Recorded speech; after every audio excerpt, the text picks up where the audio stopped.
Winners versus losers.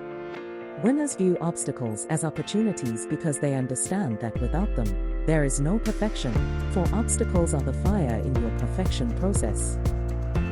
You must know that a perfect journey starts with obstacles.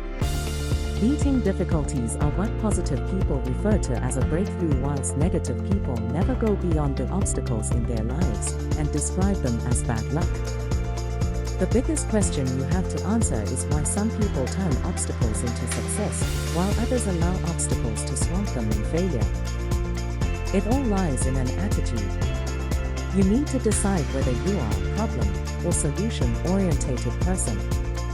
You must look for reasons why things should be done rather than reasons why they should not be done. Winners know that comfort zones are false havens.